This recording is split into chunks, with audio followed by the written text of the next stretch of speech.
Roughing It by Mark Twain. Chapter 75.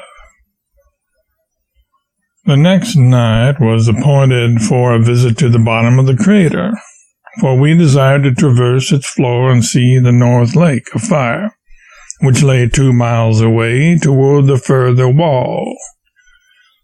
After dark, half a dozen of us set out with lanterns and native guides and climbed down a crazy 1,000-foot pathway in a crevice fractured in the crater wall and reached the bottom in safety. The eruption of the previous evening had spent its force and the floor looked black and cold. But when we ran out upon it, we found it hot yet to the feet, and it was likewise riven with crevices which revealed the underlying fires gleaming vindictively. A neighboring cauldron was threatening to overflow, and this added to the dubiousness of the situation. So the native guides refused to continue the venture, and then everybody deserted except a stranger named Bartlett. He said he had been in the crater a dozen times in daylight and believed he could find his way through it at night. He thought that a run of 300 yards would carry us over the hottest part of the floor and leave us our shoe soles. His pluck gave me backbone. We took one lantern and instructed the guides to hang the other to the roof of the lookout house to serve as a beacon for us in case we got lost, and then the party started back up the precipice, and Marlette and I made our run. We skipped over the hot floor and over the red crevices with brisk dispatch, and reached the cold lava safe, but with pretty warm feet. Then we took things leisurely and comfortably, jumping tolerably wide and probably bottomless chasms, and threading our way through picturesque lava upheavals with considerable confidence. When we got fairly away from the cauldrons of boiling fire, we seemed to be in a gloomy desert, and a suffocatingly dark one, surrounded by dim walls that seemed to tower to the sky. The only cheerful objects were the glinting stars high overhead. By and by, Marlette shouted, "Stop!" I never stopped quicker in my life. I asked what the matter was. He said we were out of the path. He said we must not try to go on till we found it again, for we were surrounded with beds of rotten lava through which we could easily break and plunge down 1,000 feet. I thought 800 would answer for me, and was about to say so when Marlette partly proved his statement by accidentally crushing through and disappearing to his armpits. He got out, and we hunted for the path with the lantern.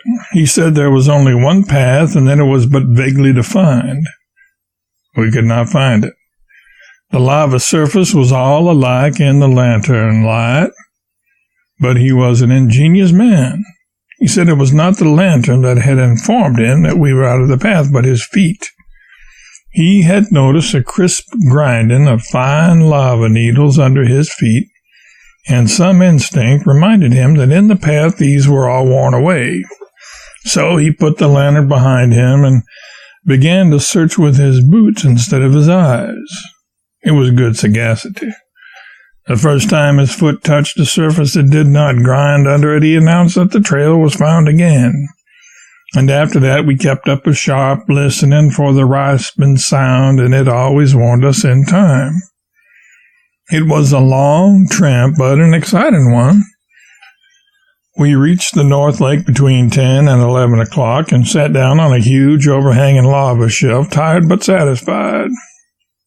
The spectacle presented was worth coming double the distance to see. Under us and stretching away before us was a heaving sea of molten fire of seemingly limitless extent. The glare from it was so blinding that it was some time before we could bear to look upon it steadily.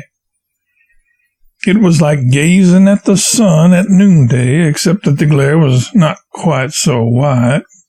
At unequal distances all around the shores of the lake were nearly white-hot chimneys or hollow drums of lava 4 or 5 feet high, and up through them were bursting gorgeous sprays of lava gouts and gem spangles, some white, some red, and some golden.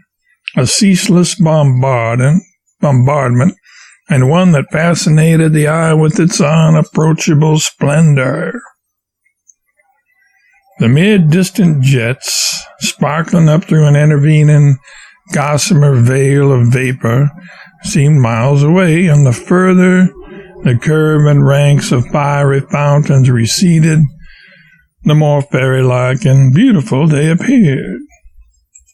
Now and then the surging bosom of the lake under our noses would calm down ominously and seem to be gathering strength for an enterprise.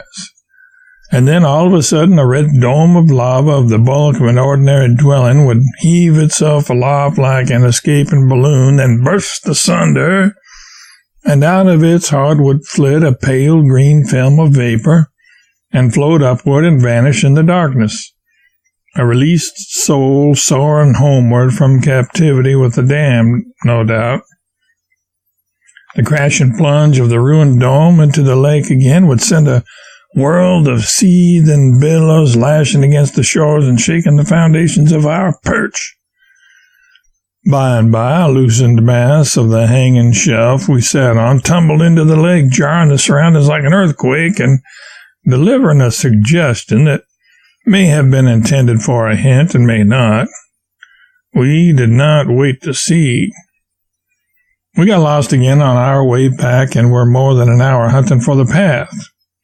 We were where we could see the beacon lantern at the lookout house at the time, but thought it was a star and paid no attention to it.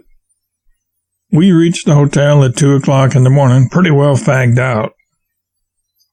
Kilauea never overflows its vast crater, but bursts a passage for its lava through the mountainside when relief is necessary, and then the destruction is fearful.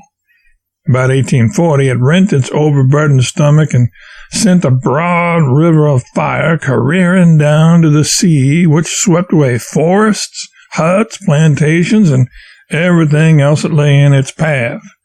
The stream was 5 miles broad in places and 200 feet deep, and the distance it traveled was 40 miles. It tore up and bore away acre patches of land on its bosom like rafts, rocks, trees, and all intact.